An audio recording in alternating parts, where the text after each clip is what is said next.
So, good morning, everybody. I want to review AEW Collision, and I do want to say that I have a really, really big regret, which is that, I went to ROH Final Battle last night, and there are ups and downs with that show, but definitely one of my big regrets is not going to AEW Collision because definitely there was a lot of really great matches, and definitely, Takeshita, who's one of my favorite wrestlers, he had a really great match with John Moxley, and they made the right call by having John Moxley lose. So it does kind of tell you that Takeshita is one of those wrestlers that he's in that upper echelon. Like he's one of those guys that can be, a heavyweight champion one day in AEW. So that was a really, really great call. So I want to just go through all the matches, and I also want to mention too that sometimes with AEW that, I've seen so many matches that sometimes if there's something that doesn't stand out to me, I'll just say that, but I'm not really much into analyzing matches really deeply now, but I'll just go through this show. That first of all, you had Orange Cassidy versus Roderick Strong. It was really a regular match. It wasn't like nothing stood out to me. But, obviously Orange Cassidy wins. And then after that, you had a couple of segments. One of the segments was that it mentioned that Darby Allin is out of the Continental Classic because of injuries and health issues. And they did a promo with him, and he kind of looked like he was drunk, or like he honestly looked a little off. So, we have to be a little careful because if this is kayfabe, definitely it's not a good look. If this is real, this is not a good look as well, really, because the company's allowed Darby Allin to climb Mount Everest. When he's done videos of jumping off of bridges and other things like that, it's really kind of evidential that they allow him to do a little too much, really. So there might have to be some rules in his contract, like saying, hey, you know what, you're a public figure, and you keep doing this shit, we have to fire you because you're just, doing way too much, really.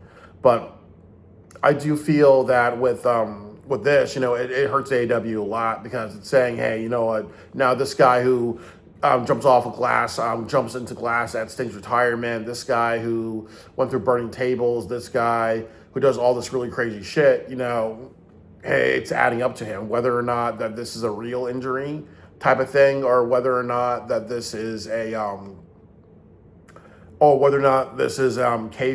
whether or not this is a guy with some mental health issues, or he got battered around so much that now he has some mental health issues and you don't know where he's at, really. So it's definitely not a good look. And then also another bad choice was that they actually are having Jack Perry in the Continental Classic, and this is really stupid for a lot of reasons, because isn't he in a tag team with Luchasaurus? So once again, you're taking tag team people and you're putting them over in singles competitions, and that's not good and that's not helpful to anybody. I do understand that there's story because obviously the Don Callis family and Jack Perry are feuding with each other, and that's probably why they did that. But it would make more sense to have an Ace Austin in Darby Allin's place because he's a single star. No, because he wrestles with the Bang Bang Gang. But while Juice Robinson and one of the Ass Boys are going after the tag team titles, you can have Ace Austin go after a singles title. So I think that would have been a better choice versus just a guy who's wrestling as a tag team going for a singles title. So it was definitely not a good choice. The next thing that you had was, you had a few more matches. I don't remember them all, but one of them was Mercedes Moné. She fought somebody for her TBS championship. Obviously, this person did not win. I think it was like Layla Gray, if I'm saying her name right. But she kind of comes off like this underdog wrestler managed by Christopher Daniels. There was a spot where Christopher Daniels got Meteora from Mercedes and got attacked by him a little bit, but it's also kind of like, too, who's going to be facing, what's going to happen at World's End? Is it going to be Mercedes versus Chris Statlander or Part 3? Or are we going to have TBS Championship on the line? Like, what are we doing with this? Another thing that happened tonight was you had Claudio versus Mascara Dorada. Like, I like Mascara Dorada a lot. He's a really great wrestler, but a lot of people were talking about the finish where Claudio lost, and I felt that was a very, very poor choice. And I do understand with the Continental Classic, they want to keep the points at a certain level, really. So that honestly means that if they want Takeshita to win this, he may get 15 points. But they may do something like say, hey, we don't want you. We want the final match to be you and Mascara Dorada, or you and John Moxley, or you and Claudio or whatever, really, because the way it works the Continental Classic is that in both the leagues, in the Blue League, the two people with the most point have a match with each other, and that's the semifinals match. And then you do that with the Gold League, and you have a semifinals match with the two people with the most points, and then the winners of those two semifinals, they face off in the finals for the Continental Classic Championship. So I felt that was a little off that Mascara Dorado won. And I also understand, too, it doesn't make sense for him to be in the Continental Classic because he's a CMLL wrestler. So he's just kind of there to have really great matches and nothing else, really. I wish he had more of a purpose. So, but it did kind of piss off a lot of people. And I didn't feel that was the right call, especially after him beating Jon Moxley this week. You know, it's kind of almost like, it hurts his momentum. And I also felt another thing that happened tonight that was Swerve Strickland's promo, and like a lot of people were talking about how he's like, bigger and badder. Like obviously he's a time off to become bigger and stronger. And, he's saying like, for one night only, he and Hangman are going to team up against Shibata and Hobbs. But, there's some, like, I have some thoughts about this. That, number one, this is why Winter is Coming is a bad show, and all these pay-per-views, all these special shows are bad. Because could you imagine if you had Eddie Kingston versus Samoa Joe at World's End, and then you had, you did like a 2-on-3 match. It's Hangman and Swerve versus Hook, Shibata, and Powerhouse Hobbs. Like, that would be pay-per-view level stuff, really. So it's almost like, you put so much stuff on the Winter's Coming show that you kind of almost wonder what they're going to do at World's End. And then the other part of it is that they had Josh Alexander come out, and he was talking about how he deserves a title shot. So he's saying that him and Swerve are going to have a match in the future, and the winner of that's going to get a title shot, more than likely at World's End. So you're probably going to see Swerve versus Samoa Joe at World's End, because there's no way Eddie Kingston's going to beat Samoa Joe, and there's no way that Josh Alexander is going to beat him. And then Josh Alexander's promo was bad in a way because he was very, very long-winded. They either told him to waste time, or they told him, or he just didn't watch his time, really. But he was just way too many words in his stuff, really. Like, honestly, like, I think that, it was just way too much talking from him. And I'm happy to see him have matches because, like I said, he's been the TNA champion for over a year. You don't take somebody who can have a lot of these matches, who is a very great endurance wrestler, and you don't just like throw them on the roster. You have to have him putting in some work, really. So I appreciate him having matches. I appreciate him stepping up to the plate. But I also feel like, he's definitely underrated, really. Like, I think that he needs to do more matches. He needs to be more involved in a lot more stuff, really. The other thing on the show tonight was that you had like, the Babes of Wrath and the Timeless Love Bombs. They were all like, having like, champagne with each other, and they were all having champagne with each other. And, and like, I think like, I forgot his name, the guy, Tony Schiavone, he was like saying like the F word, he like said, I'll fucking toast to that or whatever, really. And, it was good comic relief, really. But yeah, they're having their match next week. And it's one of those things, too, as I said before, that it's kind of bad that they're having a match at Winter's Coming, because this would be a match to have at World's End. Wouldn't you want to, like, have this at your pay-per-view? And I also agree with a lot of people that I think Babes of Wrath should win, because Tony Storm has won a lot of things, and it kind of could create this, problem of, okay, she's like John Cena in a way, where she kind of has to win everything, or she's like Mercedes, she has to win everything. You can't build new people, and wasn't the point of the tag team division really to build new stars and things like that, really?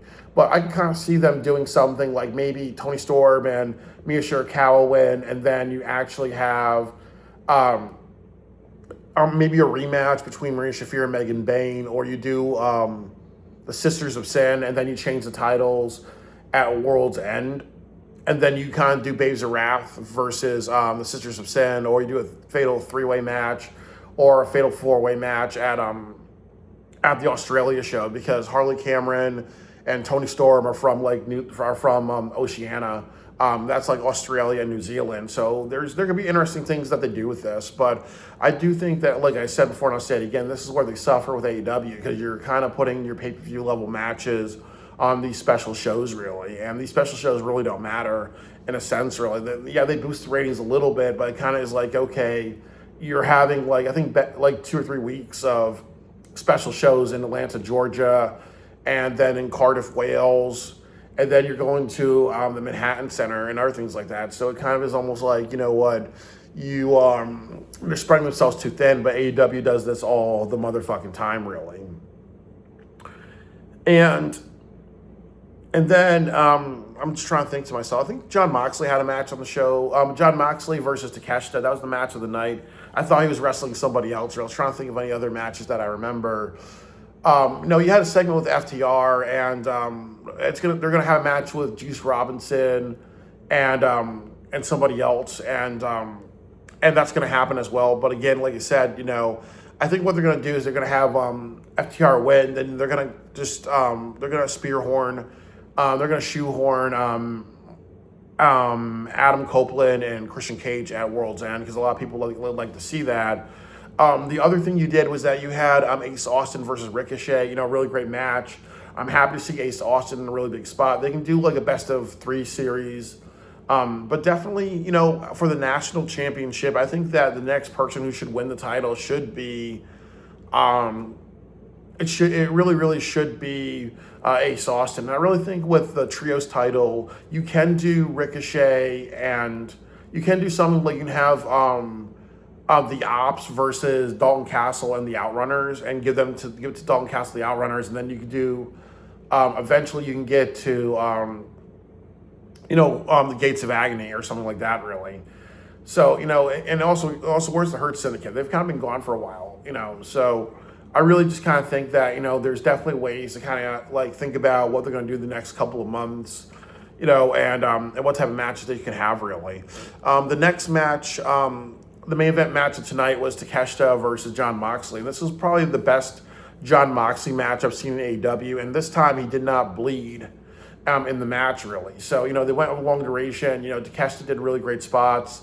Jon Moxley did great spots. Also the ending with the Raging Fire was really awesome. And I'm not sure like how they put together a professional wrestling match, but I really think that with AEW, they really put a lot of thought, and they really put a lot of like rehearsal in, because I really felt with this match, like this is honestly the big reason why, I say to myself, I fucking regret not going to AEW tonight for Collision. I would have actually rather have gone to Collision than Final Battle, but I fucking regret not seeing this, because Takeshita is a bad motherfucker. And honestly, like I said, that this is very comparable to when Triple H wrestled Jeff Hardy, and when Jeff Hardy beat him, and that really started this talk about Jeff Hardy being a heavyweight champion. Like, this is kind of one of these matches that says, hey, the right person won, and there's going to be positive consequences. This tells you that Takeshita is ready to be a main event wrestler. And actually, too, I've had some trouble watching AEW. Sometimes I fall asleep, sometimes I'm distracted, sometimes I'm very busy. But this is one of these things where I'm like, I need to get off my motherfucking ass. I need to make a motherfucking video, because Takeshita is my boy.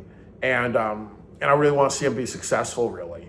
And I also want to say, too, that I'm very proud of Takeshita, because I know like last year he said something like he was a little bummed out in AEW because he's putting on great matches, and he wants to be a Japanese wrestler that gets over with an American audience. Because, you see a lot of wrestlers like Shinsuke Nakamura, and he's been on the WWE roster for like 10 years, really doing nothing. And you see like, or even like Okada was in TNA Wrestling, where they kind of had him, do a stupid gimmick or whatever. I think it was like the Green Hornet or whatever. He was like a spoof of that. But a lot of Asian wrestlers really don't get over in the U.S. really, like unless you're like a woman really. Obviously Asuka, Io Sky, and a lot of them get over. But you're really not seeing like maybe one Asian wrestler, in my opinion, Asian male get over in a really, really big deal or hold the WWE Championship. I think they said Antonio Inoki hold it, but they don't count his reign because the title change happened in Japan, really. But you really don't see a lot of Asian or Japanese wrestlers get over in a big way. So when you see Takeshita have all these really great matches and he says shit like that, it actually goes together. Like, sometimes when you want to complain and you talk about being underrated, you have to have a good body of work. Last year, no, it was like 2 years ago, Sting retirement. He and Ospreay had a really great match. And then, he had that match with Ospreay, Ricochet, and himself. And he also has had really great matches with, I think he and Ricochet went one-on-one.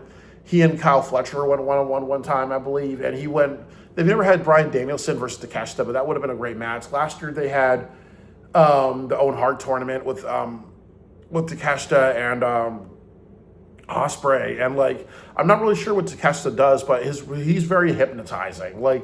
He has really, really, really great matches, and honestly, he deserves the IWGP Championship. So, honestly, all the success that motherfucker deserves it on a silver platter with diamonds. This nigga, that nigga, it really is proven himself. And when he says shit online about him being underrated or underlooked, he's not being a bitch. He's not being Byron Andreas bitching about the 40-hour film project. He's being, hey, I'm an underrated motherfucker. I deserve a bigger spot. I don't want to be that person that's underlooked. I show up. I matter. I have great matches. I'm the IWGP champion. I do a lot of this really great shit. People say holy shit when me and Okada are in the ring. People say holy shit when me and John Moxley are in the ring. It shows that he is a star.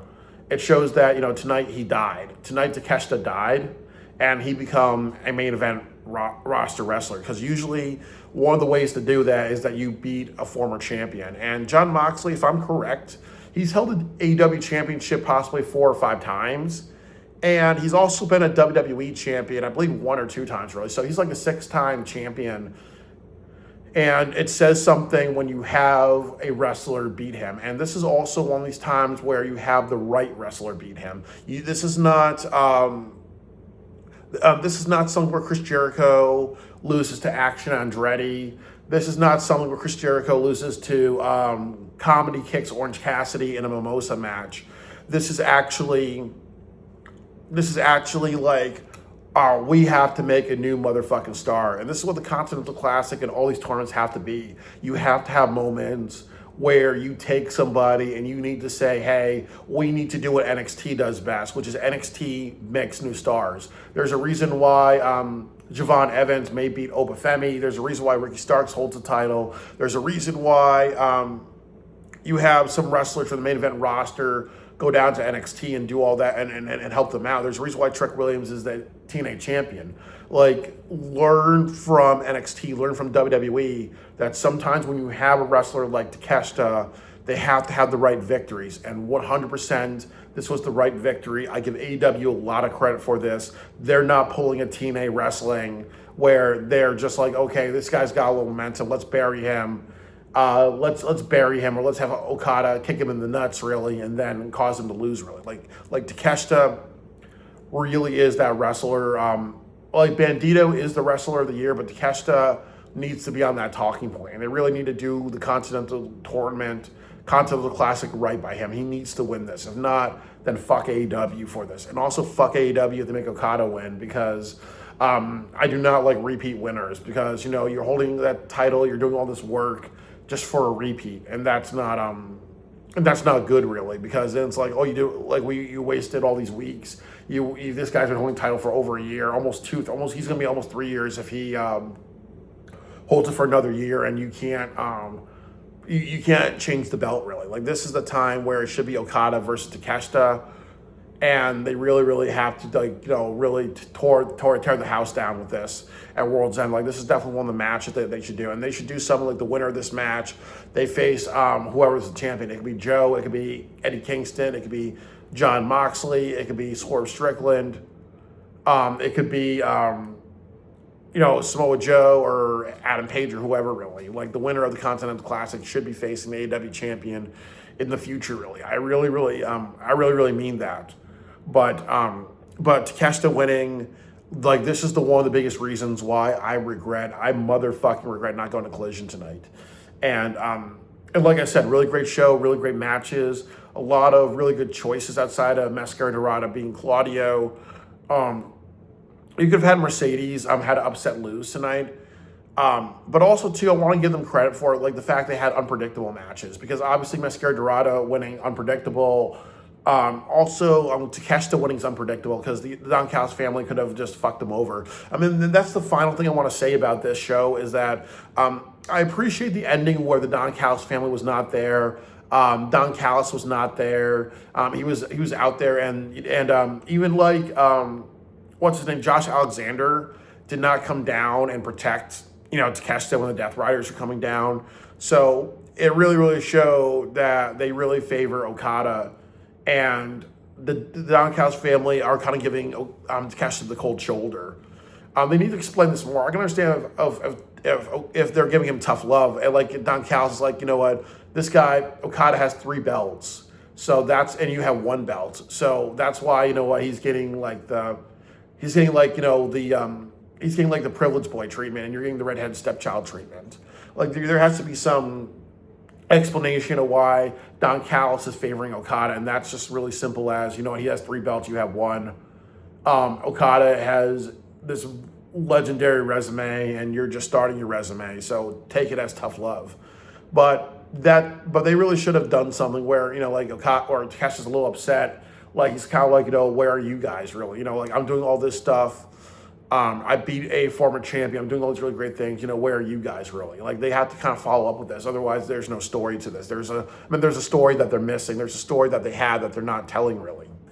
But ultimately, too, I would say that I have nothing but great things to say about this show. Definitely one of the best Collision episodes of the year. I would say maybe the second best Collision episode. Like the one in Australia was the best one this year. But this is the second best one. I fucking regret. I fucking regret not going to this show. Definitely one of my biggest regrets of the year. My biggest regret this year, I think I forgot to tell people the story, is that I went to TNA Bound for Glory, and I thought it was on a Saturday, but it was actually on a Sunday. So I was like, oh, fuck. Because I told my boss I was going to work 14 hours on Sunday, so I couldn't blow that off really. But that was my biggest regret of the year, but this is one of my big regrets. Not going to Combat Zone Wrestling, Tournament of Death. And then also my other big regret of this year is not going to Collision last night, because I would have saw something great, really.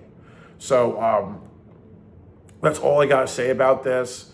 The show, it had a lot of positives, and I regret not going, really, But I was happy to watch it, and I was happy to watch it again, really. I was happy to, hear what other people's thoughts were on it, and that's all I got to say, really. So overall, when AEW really gives a shit, when they understand that their back is against the wall, when they understand that Collision has to matter or else it's going to be pulled off television, when Ring of Honor has to matter or it's going to get pulled or their show's got to matter, they know how to deliver. And it's almost like, they got to keep this attitude consistent.